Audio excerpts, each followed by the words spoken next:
Howdy folks, and welcome back to the channel, welcome back to another episode of Hearts of Iron 4, and actually welcome to the very first episode of the very first, let's say, community proposed challenge.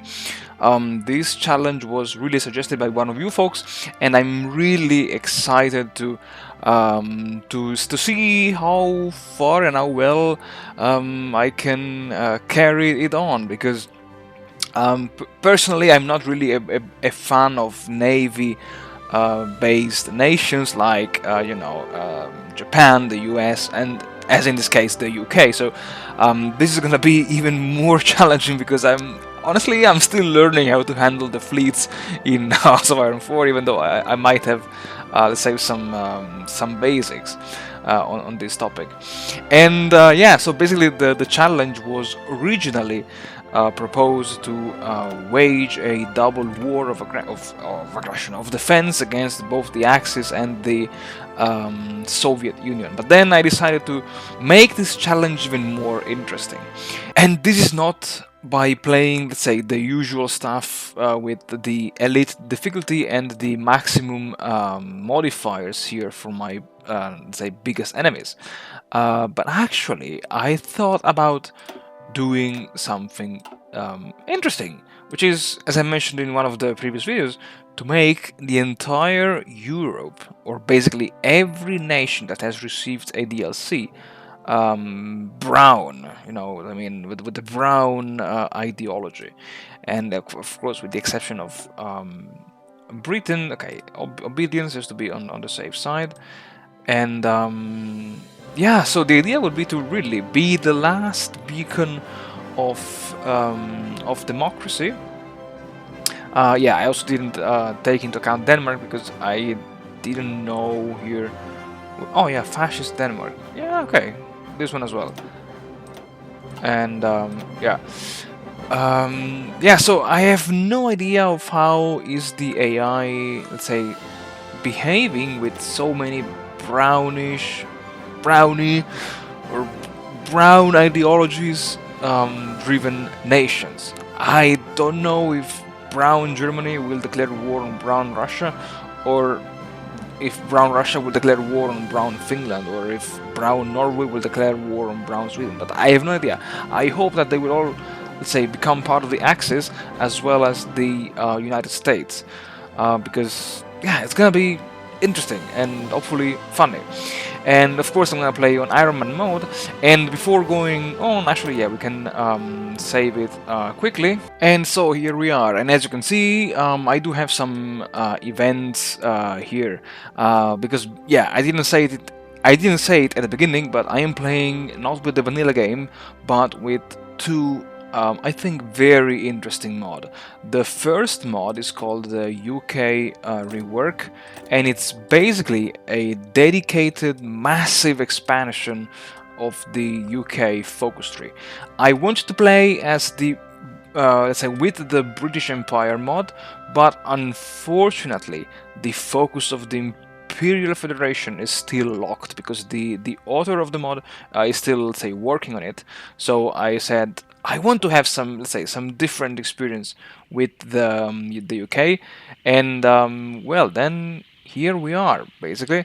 Let me just, okay, yeah, and so this is, let's say, the first mod that I'm playing with, and the second mod is of course the as you've seen here from the three events. I don't want to limit the AI, and I'm a veteran, and give me all what you got. And this is the extended Tech 3 1960. This is one of my recently discovered and already one of my most favorite mods. In case you want to play with vanilla and you just want to I don't know, play a multiplayer, and you know that your game will be, let's say, dragged on until the 50s, and I think this mod is really good because I really don't like the fact that even if your game ends in the 50s or 60s, you are still stuck with 1944 and 1945 technologies, because at that point it becomes just a matter of who has the more resources, who has the highest number of planes, of tanks and troops and men, and while I think I'm gonna see some pretty interesting stuff. And what I really like about the mod is this one, like the let's say Cold War rework of the land doctrines, of the naval doctrines. The air doctrines do have these ground jet age, ground attack and jet fighter doctrines, and also the special forces. They have been completely expanded into the up until the 60s, and yeah. So I'm really looking forward to this challenge. And well, you know what else I can say? Nothing. So let's dive right into it. So, folks, I have to say that after having started the challenge 3 times and having reached 1938 with all of the technologies that I was planning to research already by 1938, I decided to restart the challenge a 4th time, this time for the definitive one.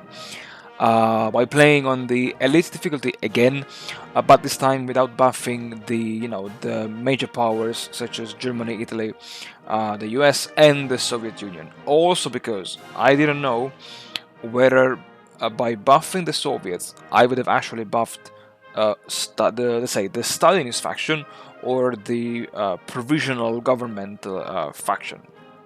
And because I didn't want the whites to lose against the reds, I said, okay, fine, let's just play without any additional buffs. And also, what I didn't mention in the introduction is that in this new version, I've decided to make it even more spicy by scripting a hidden event that gave me control over Yemen, Oman, and Saudi Arabia. And at the same time, it gave control to the Soviets of Afghanistan and Iran, and also gave the Soviets core of Afghanistan, of all the provinces of Afghanistan and Iran, just to make sure that the Soviets could have some extra victory points, some extra manpower, resources, factories, and so on and so forth. Aviation-wise, you might have seen it at the beginning. I have disbanded the naval bomber fleet and the medium bomber fleet, yeah, because when I play Hoi 4, my secret is always to achieve green air, so air superiority, so just spam bloody fighters and provide ground support, which is provided by, of course, the CAS, the close air support planes. And fleet-wise, instead, I adopted the approach that I always have when I am playing or attempting to play as the UK, which is to join your fleets into one big stack and then start to separate your capital ships and screens. The ideal composition of my, let's say, task forces, which might come in a future episode, I don't know, I don't remember right now, sorry about that, was to have 1 carrier, 3 battleships, I think 4 or 6 light cruisers, and 20 destroyers within each task force. And then I had just a task force with, a fleet of just light cruisers and escort destroyers, and then just some submarines. And because I was busy developing my country towards the path of the Imperial Federation, because let's be honest, folks, this was for me the only way that I could have faced alone the entire brown world. And while I was working my way towards the Imperial Federation, I decided to have a look at all of the civil wars which were being unfolded between at least 1936 until my intervention in the global World War. And the first civil war was, of course, the Ethiopian one, during which some collaborators decided to rise up against the, I would say, the central authority. And then, they quickly won thanks to the support of the Italians. And when the Spanish Civil Wars began, its outcome was, I would say, pretty much decided since the very first weeks. as the Phalangists, yeah, the Francoists, or the Brown Spanish, received plenty of aid from Italy and Germany. And then the Second Russian Civil War began. And instead of focusing already on that, I decided to just have a look at the until the end of the Spanish Civil War, and then yeah, I decided to focus my attention on the development of the Russian Civil War, which was, let's say, made even more interesting by the fact that now the Red Army, sorry, and the Whites as well, had one big additional front line, the Afghan-Iranian front, as you can see right here. And I think that maybe this really spelled the end of Stalin's regime, because the Red Army now had to face multiple fronts, and yeah, I think it was way worse than the real challenges that the Red Army had to face in 1918 and 1919. If you know a little bit about the military history of the Russian Civil War. And then, yeah, I mean, I was just looking and enjoying as the Whites were progressively grabbing more and even more land. While all of this was occurring, yeah, I was busy reorganizing the templates of my units, and also I decided to take a very aggressive approach by switching the land doctrines from the grand battle plan doctrine to the one of the superior firepower. And while I was again having fun in watching the Whites ruffle stomping the Reds, also the American Civil War broke out, and as if this was not enough, then there was even the Mexican Civil War, I think, which had more of a religious background. And while, let's say, the entire world was now erupting in conflicts between the brown factions and the non-brown factions, I declared the birth of the Imperial Federation. And I mean, I think that nobody really cared about this, because yeah, everyone was busy fighting everyone inside their own borders.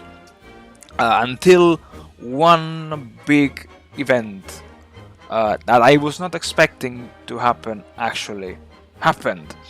And this was when the Germany-led Axis faction declared war on the provisional government of Russia.